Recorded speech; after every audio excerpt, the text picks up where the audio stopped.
Hi everyone, and welcome to another tutorial of how we created this gorgeously cute baby soup cake.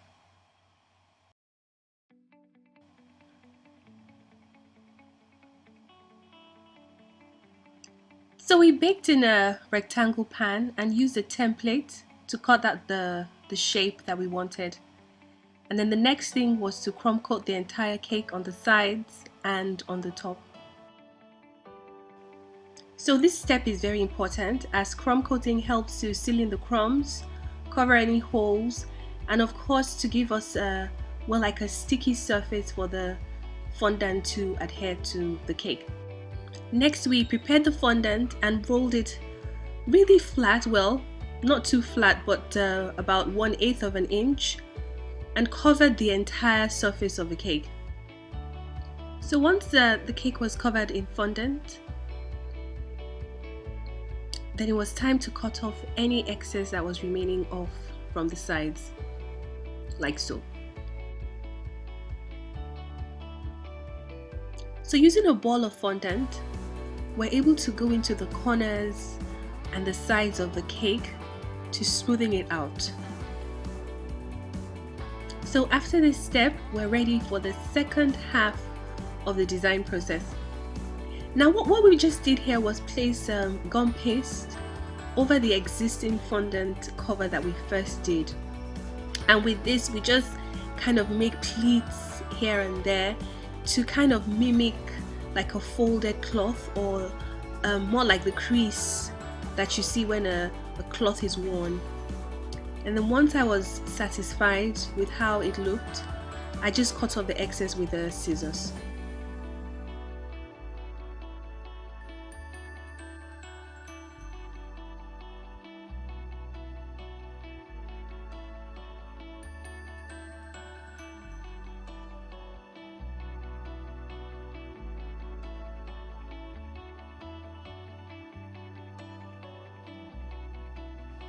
Right after that stage, then we had to cover the top portion of the slip suit. And then again we did the same thing, rolled some gum paste really thin and applied it, and used some Crisco to adhere that to the cake. And as you can see, I'm just cutting off the excess bit on that portion of the cake. And using my fingers, I rub the two ends together to make it as seamless as possible on the top and on the sides.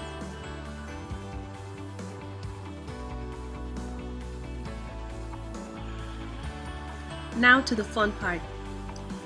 We started by creating details, and to work on details of any type of cake, you have to always work with 50-50.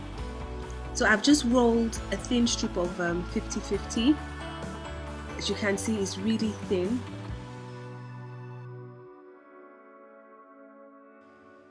I use my small balling tool to give us a pattern of waves on a side of the pleat of the cut strip, and I just folded it into pleats, and this part will sit on the base of my cake.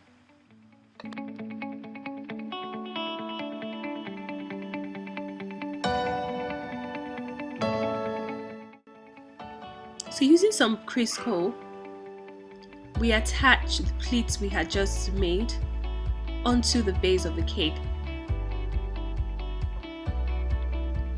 and then we held it in place with some toothpick, and the toothpick here just helps to give it a flow and makes it look lifelike.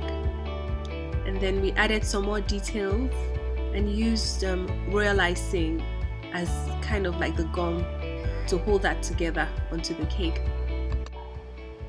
And then I used the dressing tool just to kind of nip and tuck that thin strip to make it look more lifelike onto the portion I had just placed on the cake.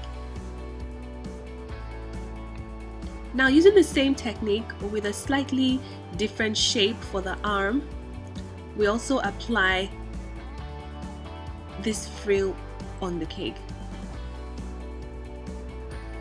And as you can see right now, I'm actually pleating it onto the cake.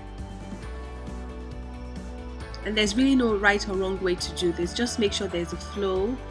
There's a flow and a pattern, and then you can use your toothpick to hold it in shape. Adding the toothpick, I find it's very important. But if you don't want to use a toothpick, you can also use cutting wool. But this works perfect.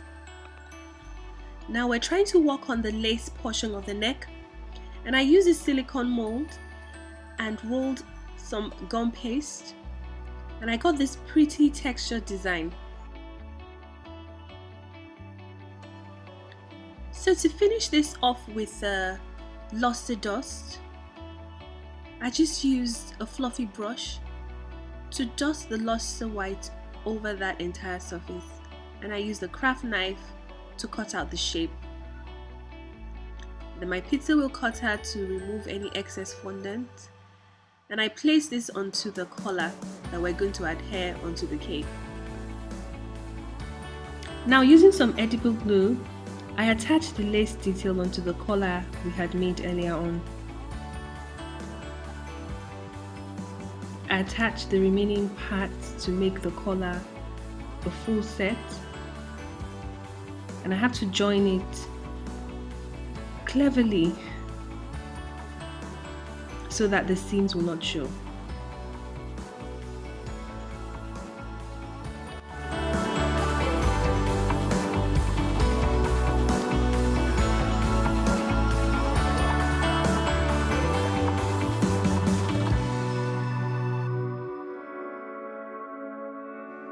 And then once I've trimmed off any excess fondant hanging, I place it onto the cake and stick it on with some royal icing.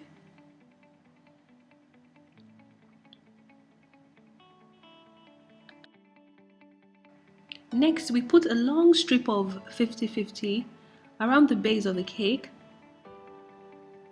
and we rolled it just all around the entire cake, just to kind of clean up any roughness we had on those edges.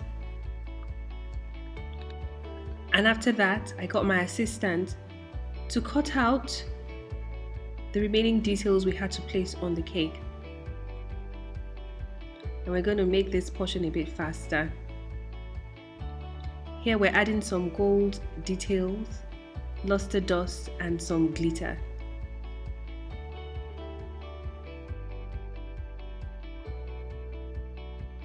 We then used this cutout we had created as a template,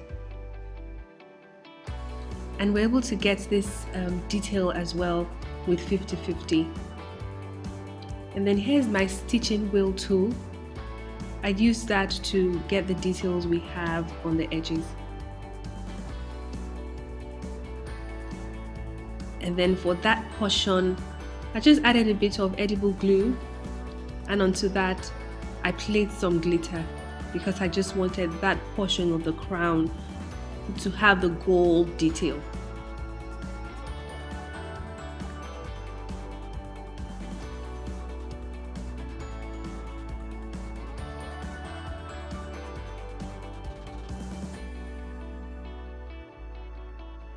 Using the same technique, we added these details to the remaining elements.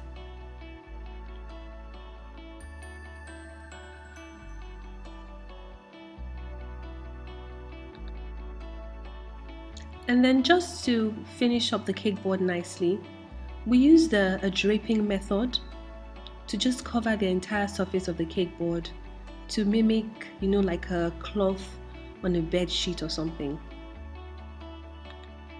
And it's time to get on to the final details of the cake, but first, dusting of the surface to make sure it's speck free.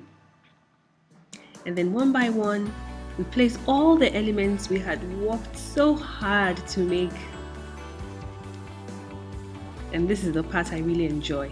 Just placing each detail one after the other, like a piece of a puzzle. Figuring out where it all lie before, we get on to sticking them directly onto the cake with some icing sugar. some royal icing sugar. And then our final detail was to add this cute edible baby booty onto the cake board. And there you go, guys, our half-month baby celebration cake. Gorgeous. Thank you so much for watching. To my next tutorial, it's bye.